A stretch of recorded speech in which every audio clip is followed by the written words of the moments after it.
اس سے کم درجے کے گناہ کو لمن یشاء جس کے لیے چاہے گا، ومن یشرک باللہ مشرک کو کیوں نہیں معاف کرے گا، اس لیے کہ من جو آدمی یشرک شرک کرتا ہے باللہ اللہ کے ساتھ فقد افطرا تو یقیناً وہ اس نے بہتان باندھا اللہ کے اوپر اثمن عظیما بہت بڑے گناہ کا، نعوذ باللہ۔ اس نے یہ کہا کہ اللہ کا بیٹا ہے، کس قدر گندی بات کہی اس نے اللہ کے لیے، اور کتنے بڑے گناہ کا بوجھ اٹھایا اس نے، فقد افطرا تو اس نے افطرا کیا، بہتان لگایا اور بہت بڑا بوجھ اٹھا لیا بہت بڑے گناہ کا۔ تو یہودی کہا تھا ایمان لے آؤ، عیسائیوں ایمان لے آؤ، اس سے پہلے کہ تمہارے چہرے پھیر دیے جائیں یا تمہیں ہفتے والوں کی طرح سور و بندر بنا دیا جائے، تو وہ ایمان تو نہیں لائے۔ تو یہ سخت وعید پوری کیوں نہیں ہوئی؟ جواب ہے ایک بڑی تعداد ایمان لے آئی، ان کی برکت سے دوسروں سے عذاب ٹل گیا۔ أَلَمْ تَرَ إِلَى الَّذِينَ يُزَكُّونَ أَنفُسَهُمْ، کمال یہ تھا عرب میں مشرک بھی تھے جو شرک کرتے تھے، لیکن یہودیوں اور عیسائیوں اور مشرکوں میں فرق کیا تھا؟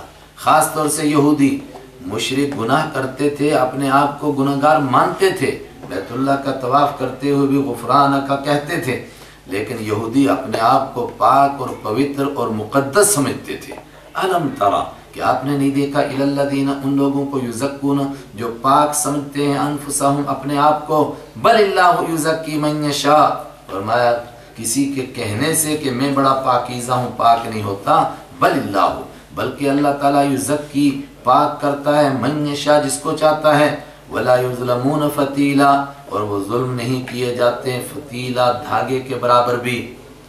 اللہ تعالیٰ کسی پر دھاگے کے برابر بھی ظلم نہیں کرتا ہے، جو پاکی حاصل کرنا چاہتا ہے اس کو پاک بنا دیتا ہے۔ فتیل، عرب میں چونکہ کھجوریں بہت تھیں اور کھجور کی گٹھلیاں بھی بہت تھیں، اس سے ان کے محاورے بنتے تھے، تو فتیل اصل میں اس نالی کو کہتے ہیں جو کھجور کی گٹھلی کے سامنے ہوتی ہے، یعنی جتنا اس نالی میں آٹا آ سکے اتنا بھی کسی پر ظلم نہیں کیا جاتا ہے۔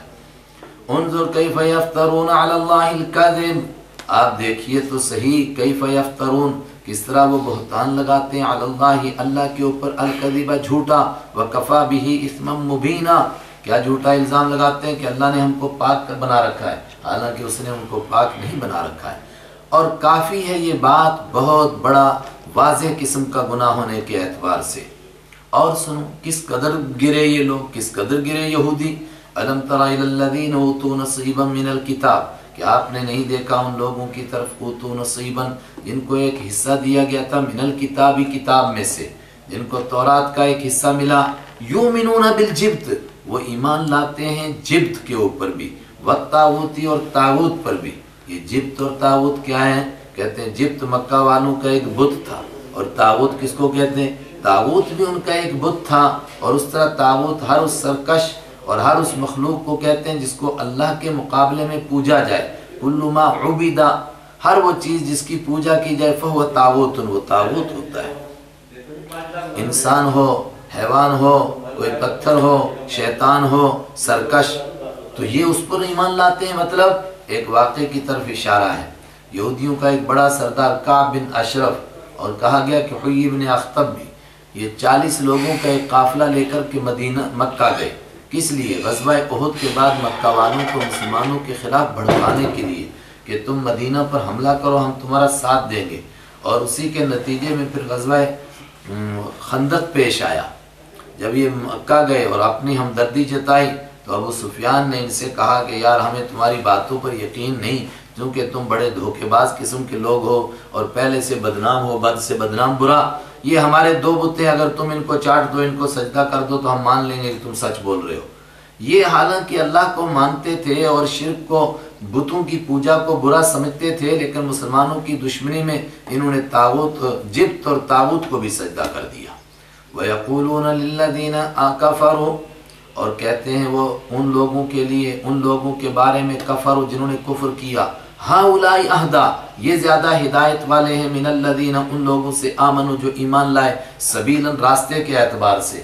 مطلب ابو سفیان نے ان سے کہا کہ چلو یار ایک بات بتاؤ، ہم شرک والے مذہب پر ہیں لیکن اللہ کے گھر کے پاس ہیں، اور مسلمان خدا کو ایک مانتے ہیں، لیکن دیکھو چھوڑ کے اللہ کے گھر کو بھاگ گئے، ہم میں سے زیادہ اچھا دین کس کا ہے؟ اس کو معلوم تھا کہ مسلمان ہمارے دشمن بھی ہی صحیح مگر کم سے کم توحید میں تو ہمارے ساتھ شریک ہیں، مگر اس نے کہہ دیا اس کو خوش کرنے کے لیے کہ اصلی تو تمہارا دین ہے، مسلمانوں کا دین تو کوئی دین ہے ہی نہیں۔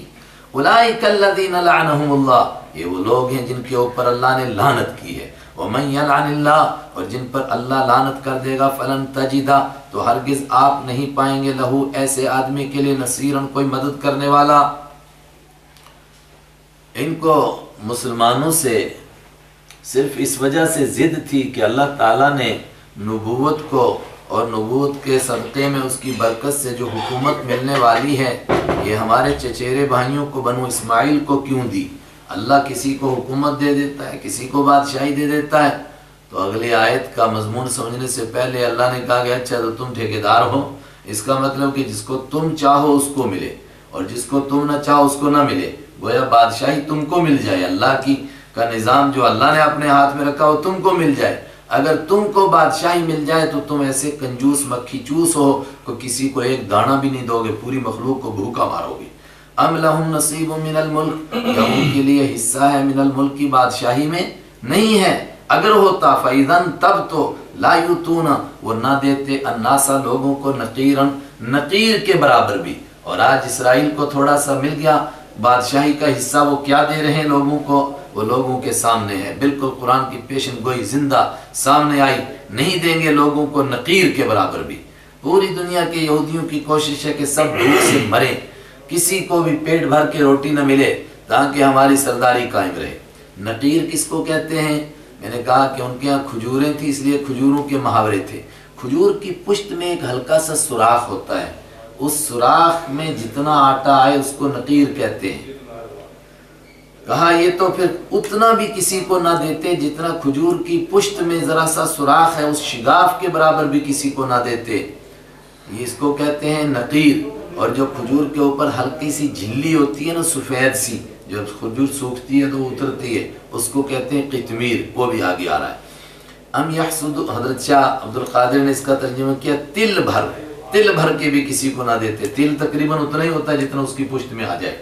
ام یحسدون، کیا وہ حسد کرتے ہیں، جلتے ہیں، الناسا لوگوں سے، اور لوگوں سے مراد مسلمانوں سے، علی ما آتاہم اللہ، اس بات کے اوپر جو اللہ نے دی ہے، ہم ان کو من فضل، اپنے فضل میں سے، اور یہاں اپنے فضل سے مراد ہے نبوت عطا کی ہے، اس کے اوپر جلتے ہیں کہ ان کو نبوت کیوں مل گئی، ہمارے چچیرے بھائیوں میں نبی کیوں آ گئے، سارے نبی ہمارے خاندان میں کیوں نہیں آئے۔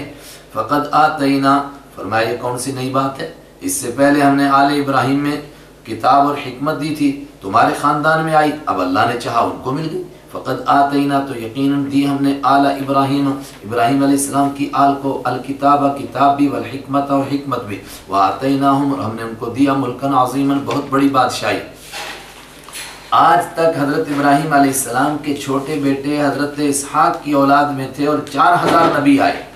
اب حضرت ابراہیم علیہ السلام ہی کے بڑے بیٹے حضرت اسماعیل کی اولاد میں اگر سرور انبیاء، امام الانبیاء، رحمت عالم صلی اللہ علیہ وسلم آ گئے تو تمہیں اس پر جلن ہو گئی۔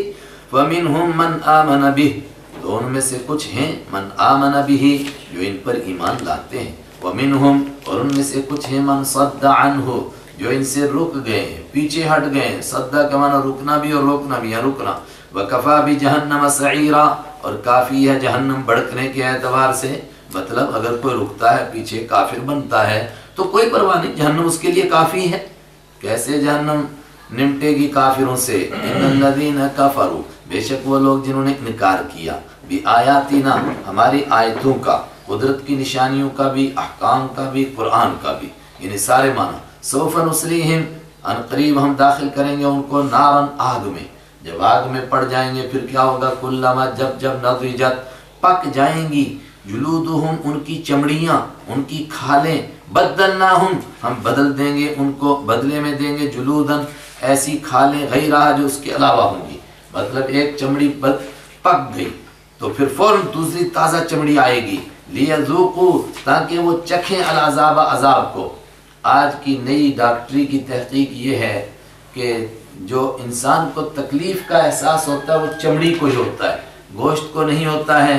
اگر یہ بات صحیح ہے تو قرآن کی یہ پیشن گوئی پوری ہوئی کہ قیامت میں جہنم میں جو جلایا جائے گا چمڑی کو، جب ایک چمڑی جلے گی تو دوسری بدلی جائے گی، اور حدیث کے مطابق لمحوں میں کئی مرتبہ اس کو بدلا جائے گا۔ ان اللہ کان عزیزا، ایسا کیوں ہوگا؟ بے شک اللہ تعالیٰ غالب ہے، جو کرنا چاہے کرتا ہے، حکیماً، اور جو کرتا ہے وہ حکمت کے مطابق کرتا ہے۔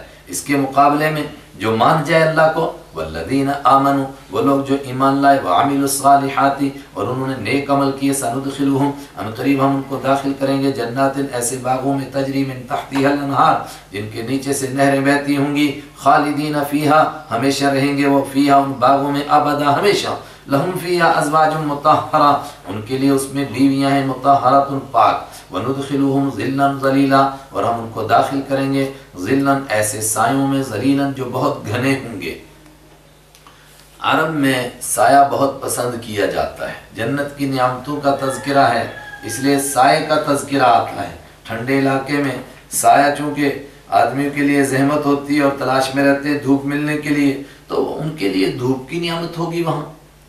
عرب میں سایہ بڑی نعمت ہے، اور یہ چیز وہ آدمی اچھی طرح سمجھے گا جو ان کے جغرافیے سے واقف ہے۔ وہاں عجیب حال ہے، ہمارے ہاں سائے میں اور دھوپ میں ٹمپریچر میں کوئی خاص فرق نہیں ہوتا، ان کے ہاں سائے میں اور دھوپ میں عام سایہ ہو، دیوار کا سایہ ہو، اس میں بھی اتنا فرق آ جاتا ہے جیسے آدمی کولر کے سامنے بیٹھ گیا آ کر۔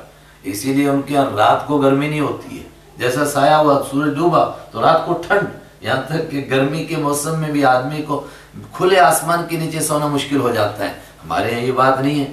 ان اللہ یأمر، بے شک اللہ تعالیٰ حکم دیتا ہے، تم کو ان تؤدوا الامانات، یہودیوں کا تذکرہ تھا، اشارہ ہے تمہارے پاس امانت تھی، یہ بات کہ آخری پیغمبر پر ایمان لانا ان کی صفات تھیں، تم نے نہیں ادا کی، اور ایمان والوں کو بھی کہا گیا یہودیوں نے امانت ادا نہیں کی، اے ایمان والوں اللہ تمہیں حکم دیتا ہے تم امانت کو ادا کرو، الی اہلیہا، ان لوگوں کو امانت دو جن کی امانت ہے، اور امانت کا مفہوم وسیع ہے، کسی کے پاس علم ہے تو جاہل کی امانت ہے اس کے پاس، کسی کے پاس اگر پیسہ ہے تو غریب اور یتیم اور مسکین کی اس کے پاس گویا امانت ہے، اور کسی کے پاس کسی کا راز ہے تو گویا وہ امانت ہے، بہت وسیع مفہوم۔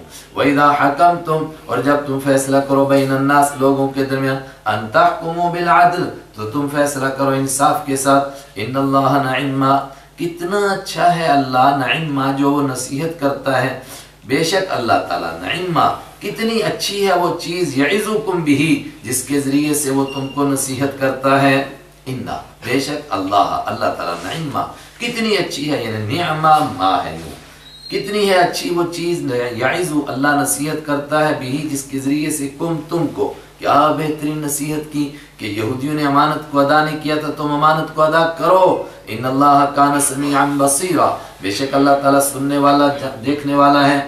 آیت کا مفہوم تو عام ہے، لیکن کہا گیا ہے کہ فتح مکہ کے موقع پر یہ آیت نازل ہوئی، یا یہ ہے کہ اس موقع پر سنائی گئی اور اس حکم پر عمل کرنے کے لیے کہا گیا، کب؟ جب آپ صلی اللہ علیہ وسلم کے لیے مکہ فتح ہو گیا، آپ بیت اللہ کے اندر جانا چاہتے تھے، اس وقت میں عثمان بن ابی طلحہ کے پاس بیت اللہ کی چابی تھی، جب ہجرت کے موقع پر آپ اس کے پاس چابی تھی، آپ نے ان سے چابی مانگی، انہوں نے دی نہیں، آپ نے فرمایا ایک وقت آئے گا کہ چابی میرے ہاتھ میں ہوگی اور جس کو میں چاہوں گا اس کو دوں گا، انہوں نے کہا اس دن پھر قریش ذلیل ہو جائیں گے، آپ نے فرمایا نہیں، اس دن ان کو عزت نصیب ہوگی، تو آپ نے ان سے چابی منگوائی، جب مکہ فتح ہو گیا، انکار کون کر سکتا تھا، حضرت علی رضی اللہ تعالیٰ عنہ گئے، ان سے چابی لے کر کے آئے، بڑی تفصیلی روایتیں ہیں، آپ نے بیت اللہ شریف کھولا، اندر سے صاف کیا، جو ان میں مورتیاں رکھی تھیں اور دیواروں پر جو تصویریں بنائی تھیں سب کو مٹایا، دھویا خانہ کعبہ کو، اب آپ دروازے پر کھڑے ہوئے، چابی آپ کے ہاتھ میں ہے،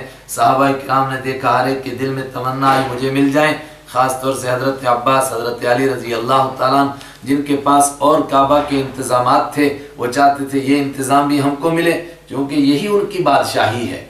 پیچھے 250 سال میں کہا جاتا ہے کہ اب مکہ کا بادشاہ یہ تھا، بادشاہی کیا تھی ان کے پاس؟ یہی بادشاہ تھی جس کے پاس کعبہ کی چابی ہو اور اس طرح کے 2-4 اور کام، بس اس کو بادشاہ مان لیتے تھے۔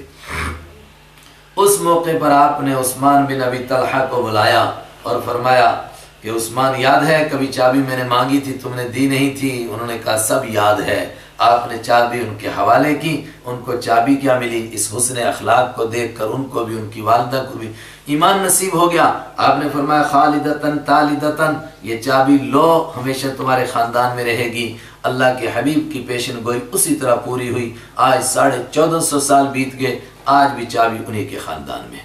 یا ایھا الذین آمنوا، اے وہ لوگوں جو ایمان لائے ہو۔ یہودیوں کا اوپر تذکرہ ہوا، انہوں نے کیسے دین کی دھجیاں اڑائیں، اس کے مقابلے میں اطیعوا اللہ، تم اللہ کی اطاعت کرو، واطیعوا الرسول، اور رسول کی اطاعت کرو، واولی الامر، اور امر والوں کی اطاعت کرو، منکم جو تم میں سے ہوں، امر حکم والے، کون ہیں حکم والے؟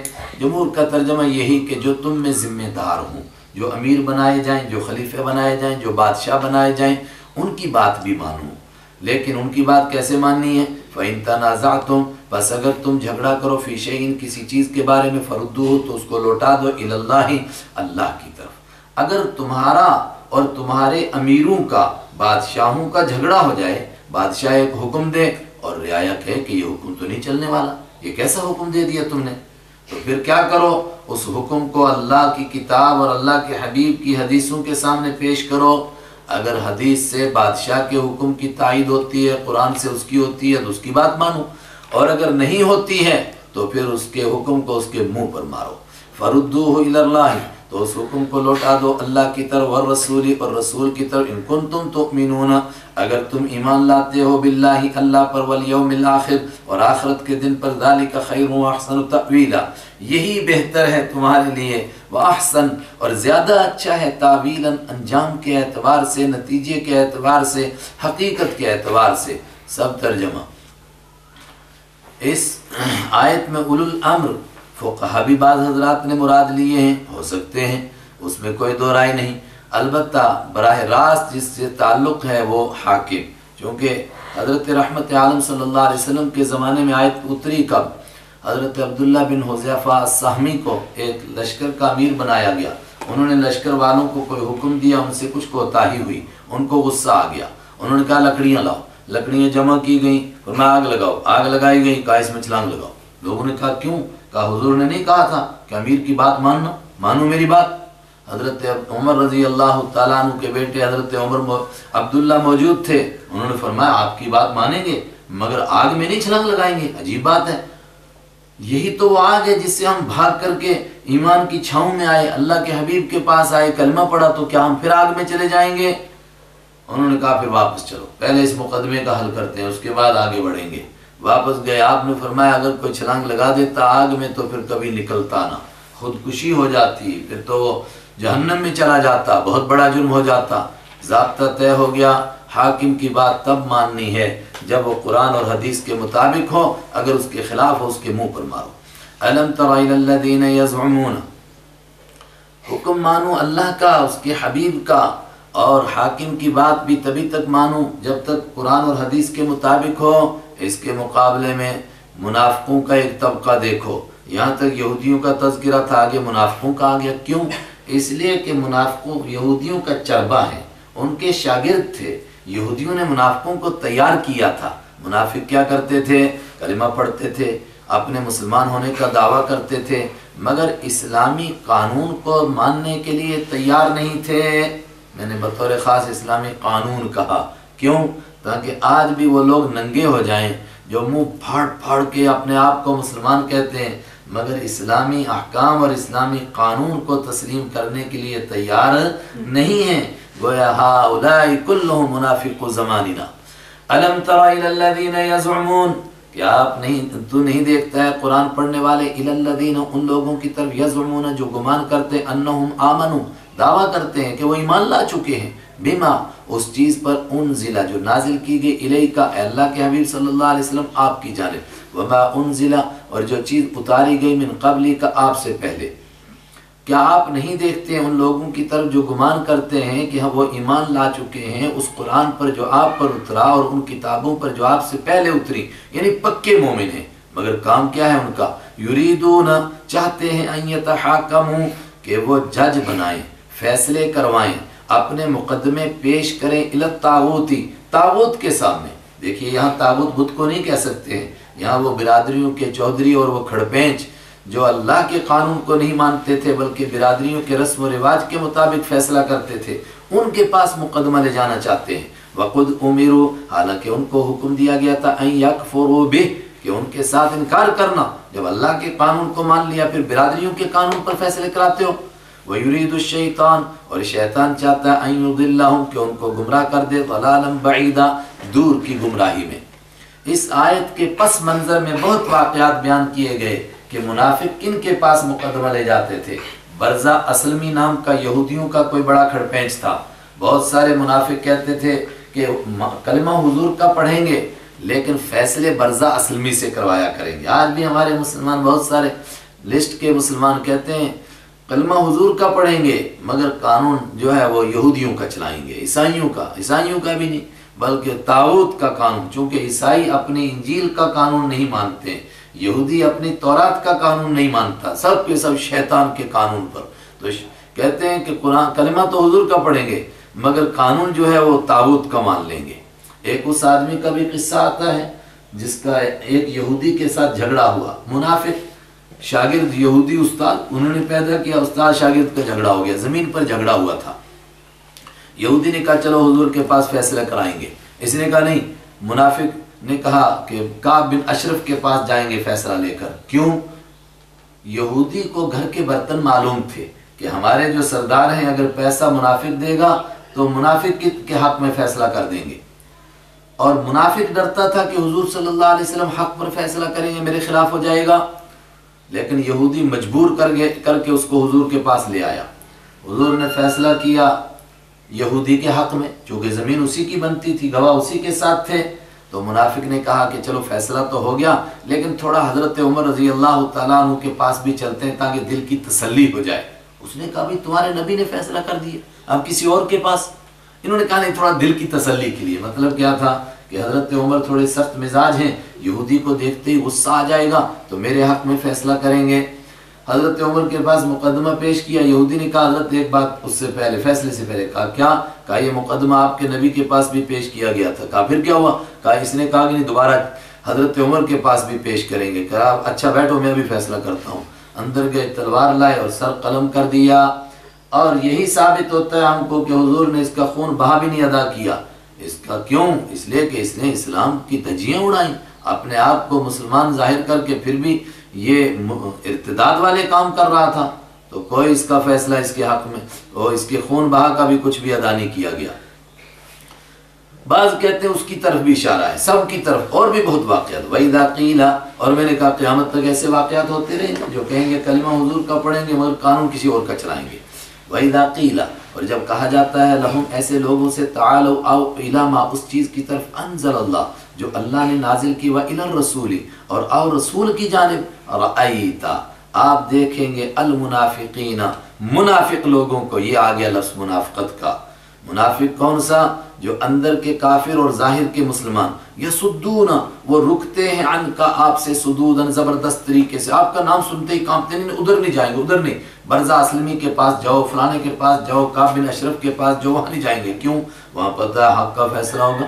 فَكَيْفَ إِذَا أَصَابَتْهُمْ، پھر کیسا ہوتا ہے وہ منظر، اذا اصابت، جب پہنچتی ہے، ہم ان کو مصیبت، ان کوئی مصیبت، بما قدمت ایدیہم، ان کرتوتوں کی وجہ سے، قدمت، جو آگے بھیجے، ایدیہم، ان کے ہاتھوں نے، ثم جاؤ، پھر آتے ہیں وہ کا آپ کے پاس، وہ تو مر گیا، اس کے خاندان والے آتے ہیں، یحلفون، وہ قسمیں کھاتے ہیں، باللہ، اللہ کی، ان اردنا، ہم نے نہیں ارادہ کیا تھا، الا احسان، مگر نیکی کرنے کا، و توفیقا، اور ملاپ کرنے کا، جوڑ پیدا کرنے کا ارادہ تھا جی ہمارا، تاکہ ملی جلی بات ہو جائے، تاکہ کچھ صلح صفائی ہو جائے، مقدمے کے لیے تھوڑے گئے تھے، ہم تو صلح کرانے گئے تھے۔